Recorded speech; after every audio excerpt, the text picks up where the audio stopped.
दोस्तों भारत के लिए बहुत ही दुख की बात है। भारत की बेटी विनेश फोगाट जो कि एक रेसलिंग खिलाड़ी है, उनको अब ओलंपिक गेम से डिस्क्वालीफाई कर दिया गया है। तो आखिर क्यों विनेश फोगाट को पैरा ओलंपिक्स के उनके गोल्ड मेडल मैच से डिस्क्वालीफाई कर दिया गया? तो दोस्तों क्या इसके पीछे किसी की कोई साजिश है? जानने के लिए वीडियो में बने रहिए। दोस्तों आपको बता दें कि ये वही विनेश फोगाट है जो कि दिल्ली में हुए आंदोलन और धरना प्रदर्शन में आपने देखी होगी। उस समय इन्होंने काफी मुश्किल हालातों का सामना किया था। इन्हें कई बार पुलिस भी पकड़ करके ले गई थी और यह उस समय सरकार से बहुत ज्यादा दुखी थी। इसीलिए इन्होंने अपने मेडल को गंगा में बहाने का निर्णय भी ले लिया था। लेकिन धीरे धीरे समय बदला और इन्होंने अपने आप को कमबैक किया और 2024 पेरिस ओलंपिक में भारत की तरफ से 50 केजी कैटेगरी रेसलिंग में हिस्सा लिया। दोस्तों विनेश फोगाट ने सबसे पहले वर्ल्ड की नंबर 1 रेसलर जापानी यूई सुसाकी, जो कि अभी तक 82 मैचों में से एक भी मैच नहीं हारी थी। यूई सुसाकी 4 बार की वर्ल्ड चैंपियंस भी थी। लेकिन दिनेश ने क्वार्टर फाइनल मैच में लास्ट के 15 सेकंड में उसे पटक कर 3-2 से जीत हासिल की। यह जीत देखने में असंभव लग रही थी, लेकिन उन्होंने कर दिखाया। और फिर उन्होंने सेमीफाइनल में क्यूबा की गुजमान लोपेज को 5-1 से हराकर करारी मात दी और दोस्तों इसी के साथ उन्होंने फाइनल में प्रवेश भी कर लिया था। यहाँ तक तो दोस्तों सब कुछ ठीक चल रहा था।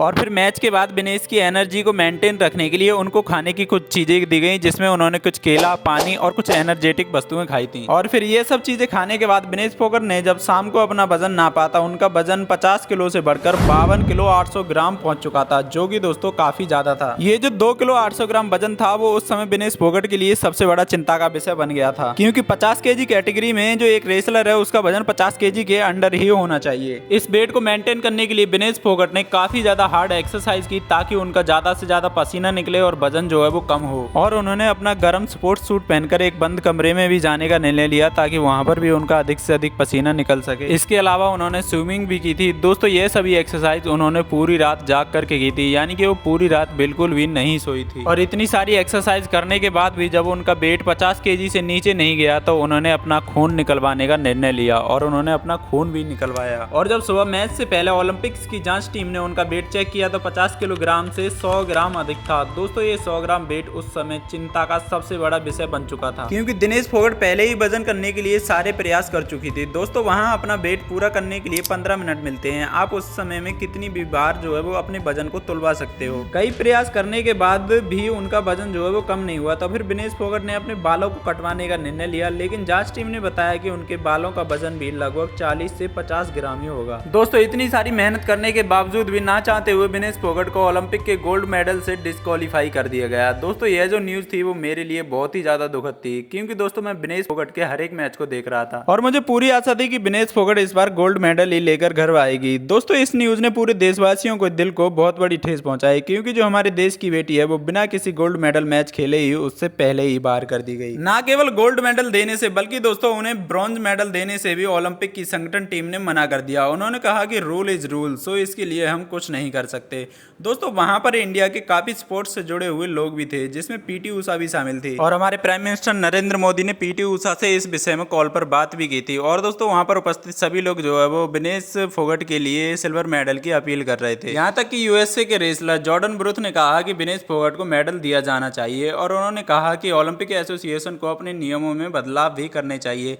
लेकिन पेरिस ओलंपिक्स एसोसिएशन की तरफ से किसी भी अपील को नहीं सुना जा रहा था। वहीं दोस्तों दूसरी ओर हमारे देश की राजनीतिक पार्टियां अपने मजे में मस्त हैं। वह सरकार पर आरोप लगाए जा रही हैं कि शायद विनेश फोगाट के साथ कोई साजिश की गई है, जिसमें गवर्नमेंट का हाथ है। उनको लगता है कि इसमें या तो कोच के द्वारा कोई साजिश करवाई गई है या फिर उनके हेल्थ के डॉक्टर के द्वारा। दोस्तों क्या आपको लगता है कि बूलर एक्स, जो कि विनेश फोगाट के पर्सनल कोच हैं, जो विनेश फोगाट के जीतने पर आंसुओं से रोने लगे थे, क्या वह विनेश फोगाट के साथ कोई साजिश करेंगे? दोस्तों बूलर एक्स कोई 2024 में ही उनके नए कोच नहीं बने हैं, बल्कि 2018 से विनेश फोगाट के एक पर्सनल कोच हैं। दोस्तों विनेश ने खुद ही इनको अपना पर्सनल कोच चुना है, क्योंकि इन पर उन्हें बहुत ज्यादा विश्वास है। वहीं दूसरी ओर डॉक्टर दिनसा पारदीवाला, जो कि इंडियन खिलाड़ियों के डॉक्टर है, दोस्तों इन्होंने ऋषभ पंत, नीरज चोपड़ा, सचिन तेंदुलकर, एमएस धोनी और देश के बड़े बड़े खिलाड़ियों का इलाज किया है।